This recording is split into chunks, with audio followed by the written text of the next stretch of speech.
Nous allons voir ensemble le bilan 1 sur le fonctionnement cyclique des organes reproducteurs de la femme à partir de la puberté. Donc, premier paragraphe, un fonctionnement cyclique de la femme chez la femme à partir de la puberté.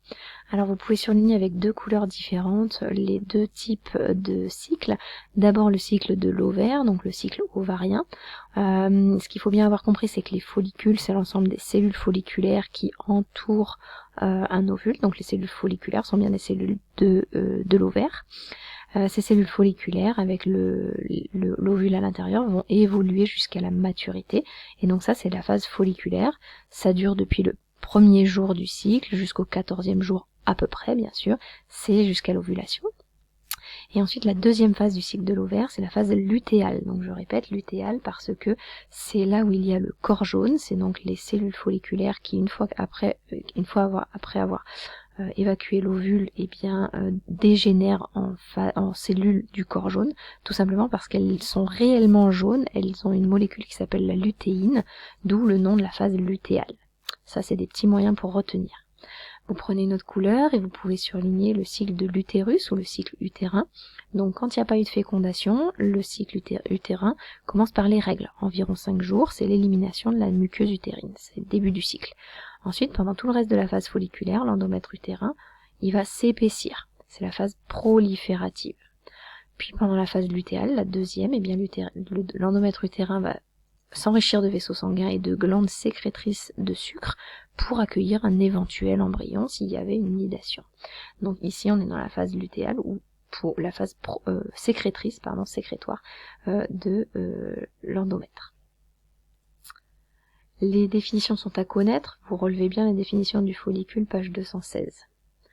Alors maintenant qu'on a vu les deux cycles, on voit qu'il y a toujours une synchronisation et on veut savoir comment c'est possible que ce soit synchronisé. On a découvert dans le bilan 1 que c'est bien l'ovaire qui contrôle l'utérus. Alors comment ? Eh bien avec deux hormones ovariennes. Alors, les hormones, c'est l'œstradiol, L''œstradiol. Ça fait partie, donc c'est un exemple, ça fait partie de la catégorie des œstrogènes. Vous appelez donc soit les œstrogènes, soit l'œstradiol, c'est comme vous voulez, on considérera que c'est pareil. Et la deuxième hormone, c'est la progestérone. Ces deux hormones sont fabriquées donc par un organe sécréteur, c'est donc l'ovaire, et agissent sur un organe cible, c'est l'utérus. Donc pendant la phase folliculaire, il y a une hormone principale, c'est l'œstradiol, libérée par les cellules folliculaires. Après l'ovulation, c'est le corps jaune qui va sécréter deux types d'hormones principales, la progestérone, ici en rouge, mais aussi un petit peu d'œstrogène. Donc première phase folliculaire, un seul type d'hormone, les œstrogènes. Deuxième phase lutéale, deux types d'hormones, la progestérone et les œstrogènes. À la fin de la phase lutéale, s'il n'y a pas eu de fécondation et de nidation, alors il y a une chute du taux d'hormones, c'est ça qui va provoquer l'arrivée d'un nouveau cycle et donc les nouvelles règles. Le schéma à compléter, je vous laisse faire pause et regarder votre fiche, votre schéma à vous pour essayer de le compléter. Ici donc l'organe producteur des hormones c'est bien l'ovaire, il va sécréter des hormones dans les vaisseaux sanguins et ces hormones elles vont aller agir sur des organes cibles, et en l'occurrence ici l'utérus.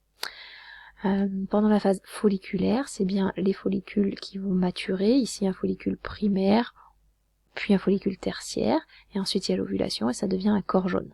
En vert ici c'est l'ovocyte.